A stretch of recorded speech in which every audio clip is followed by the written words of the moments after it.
A lot of preparation goes into being ready for the first Sunday of Advent. Advent is its own unique season. And I participate in a lectionary study group, as I've shared with y'all before. And I was also speaking with my daughter-in-law about what she would choose as far as a text for a sermon today. And she said, well, I don't know if I'm up to unpacking an eschatological event or the eschaton that we hear in Matthew. And then in our lectionary group, the vast majority said, nope, not doing the gospel this year. Not going to talk about end times. The safe one, I guess, is the Isaiah passage. It is more hopeful. In some ways, Isaiah is the prophet who is a foolish optimist. And there is that anticipation and hope that we hear in the lesson for today. And then we find this curious passage from Romans, which seems to me as if the writers of the lectionary just kind of picked up a handful of sand, and this is what they ended up with. It begins in the middle of a chapter or towards actually the end of a chapter. But it seems as though there's stuff that goes before it, and it leaves us perhaps feeling less than satisfied. And so what does one do this first Sunday of Advent?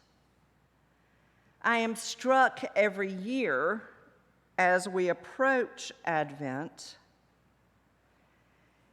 and I am reminded by the rest of the world that Advent is its own unique season that the rest of the world does not understand and has no desire to embrace. Larry and I have been going in and out of a variety of big box stores in the last several months as we are trying to finish up the renovation of our home. Yes, you are tired of hearing about it, but oh well, that's where I am.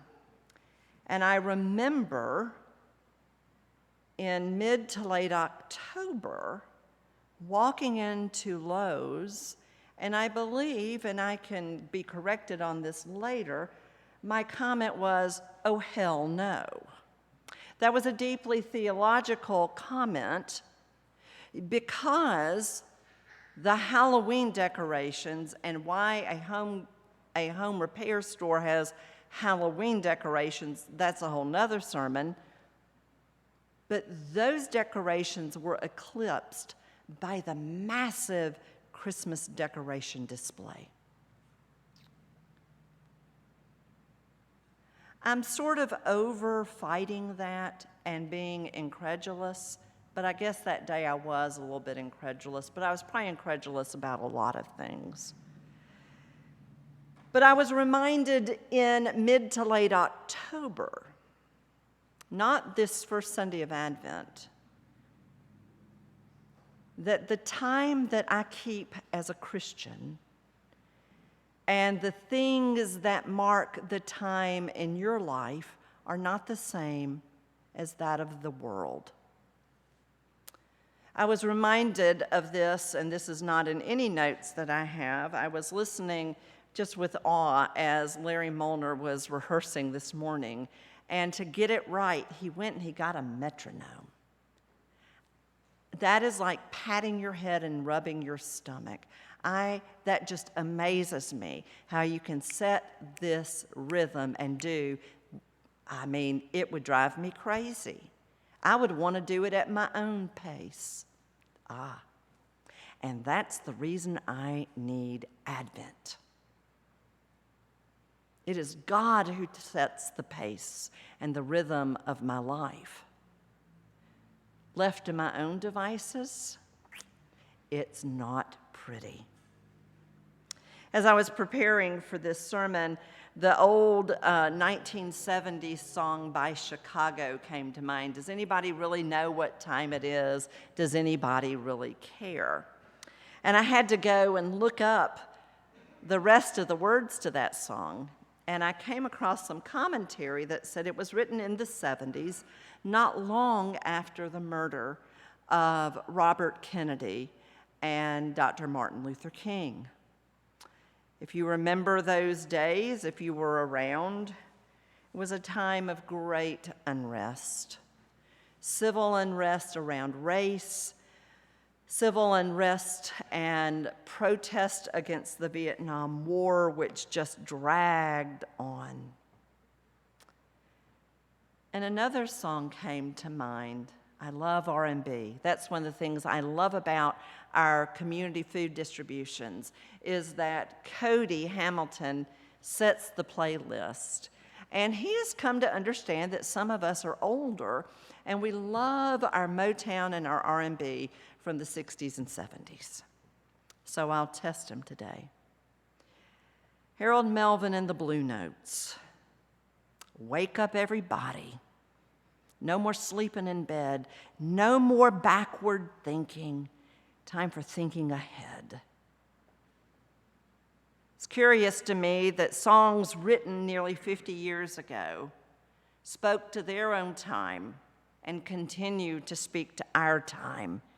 And they speak to the time when Paul was writing. Now, I will say with a caveat, Paul says very quickly, yes, indeed, we do know what time it is.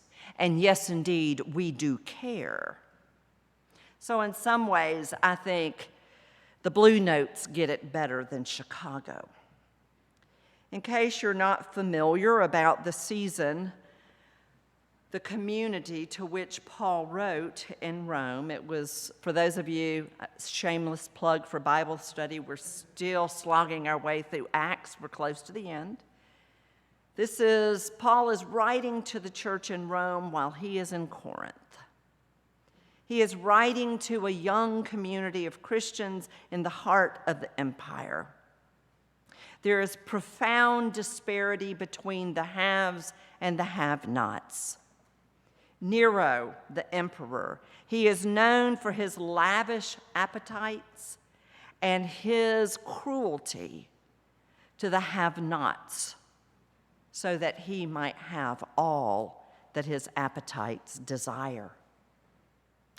The emerging Christian community was vulnerable at the very least to oppression and at the very worst, torture and death. This reality has caused this young Christian community to live in fear, to have their heads tucked down and their bodies turned inward, as if they are walking in their sleep. Paul understands the risks,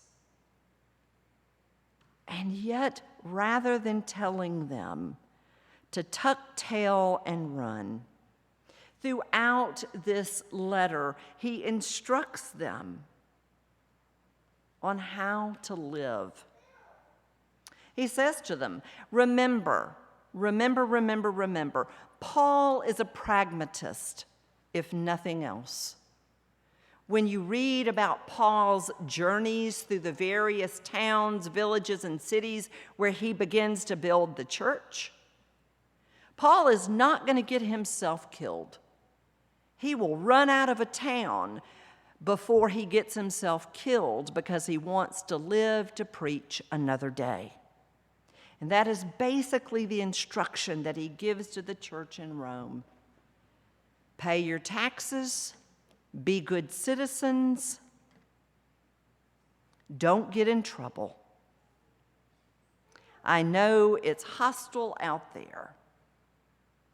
But he goes from talking about the worldly things of paying taxes and obeying laws and quickly turns it to teaching about the love of God and living in the light of Christ. That's the context for this somewhat odd reading that we have today. Hear it again. So it sounds like there's part of a sentence missing. Beside this, you know what time it is, how it is already the moment for you to wake from sleep. For salvation is near to us now, nearer now than when we became believers. The night is far gone, the day is near. Let us throw off the works of darkness and put on the armor of light. And then he goes into that interesting sort of social commentary about the things of the night: reveling, drunkenness, sexual immorality of a variety of flavors, and quarreling and jealousy. What is that about?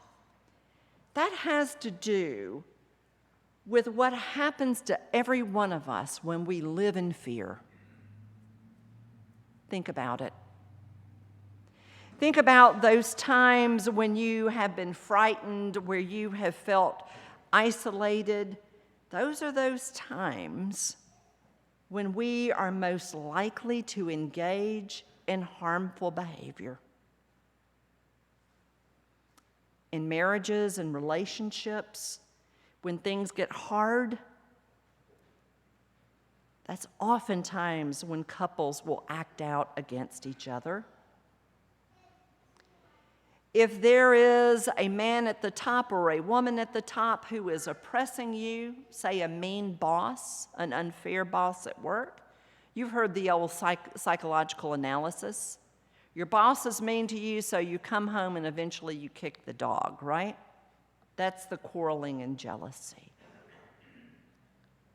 Paul is telling this community, do all you can, let him run. Now, Timmy, you can't go outside. But let him roam. It's all good. We've got a baby in the sanctuary. I believe in free ranging on that note at church. Paul is saying to the community, don't be stupid. Comply with the authorities, but ultimately the authority you comply to is the one who was given the great commandment to love your neighbor as yourself.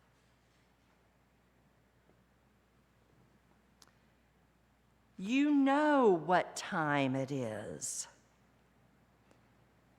I think this is an example of where the teacher is trying to encourage the student, because the teacher knows you're not getting this aspect of quadrilateral equations or whatever.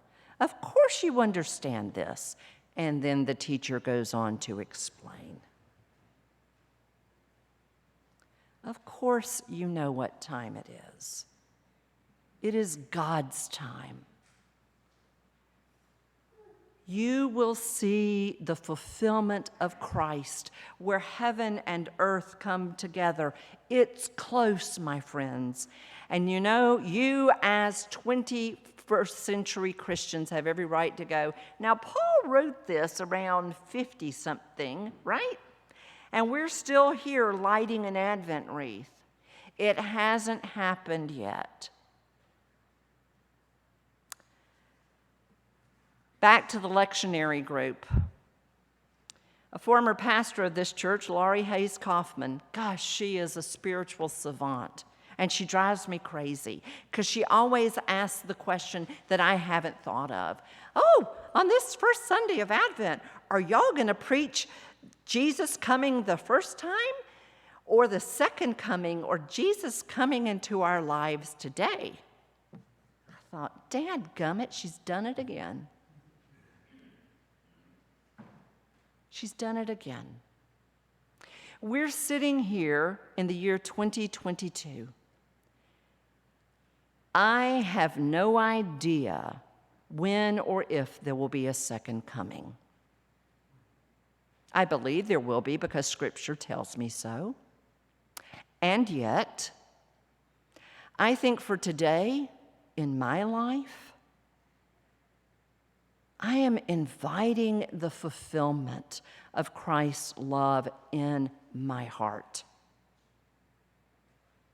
And I'm going to believe Paul when he says to me, that day, that time is closer than it has ever been before. And I can trust that when I keep time by God's time, Kairos. We humans are so good at chronos, counting the minutes until her sermon is over, counting the hours until I have to go back to work,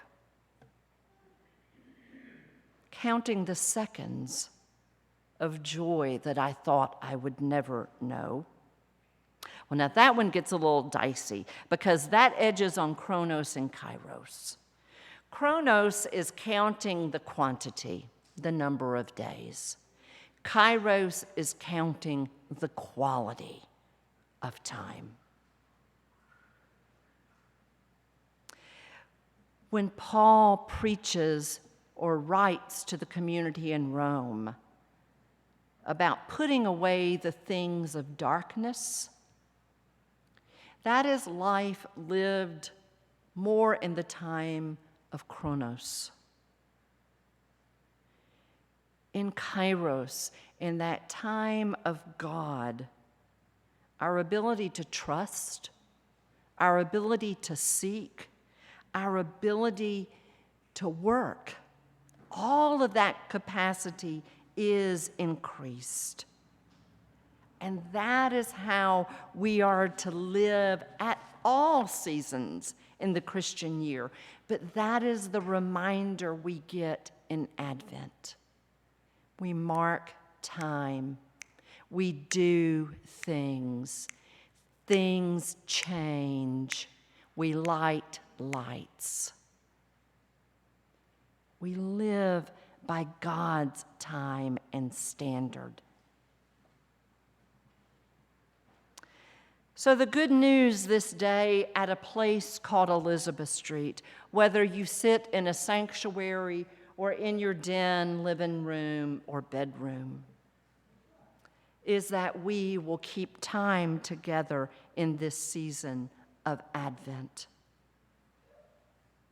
It is time to change our thinking, our direction, and our relationship with God.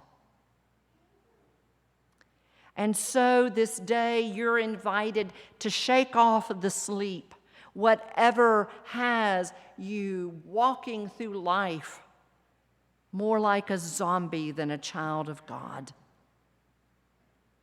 To shake off that sleep, to give your attention, to focus on light and love and the generosity that you have known by God's grace. And as we do that, we at Elizabeth Street, we do what we've been doing, but we do it with maybe better focus. We welcome the stranger as we invite people to dinner. We provide food to those who otherwise would go without. We provide gifts to people who are seeking new life and recovery. We provide space to those who are seeking new life and recovery. So keep doing what you're doing. You don't even have to do more, but do it with that sense of God's economy and that awareness of the time that you are living in. In our world today, it does indeed seem as though it is night, whether it be mass shootings, whether it be the targeting of the queer community, whether it be issues of mass incarceration in our country. I say to you this day, keep time with God keep time with God and look at the quality of the hours, the minutes, and the seconds that you live. Let us be about the work of light this day. For indeed, as we are about that work, the light will shine more broadly. Amen. As we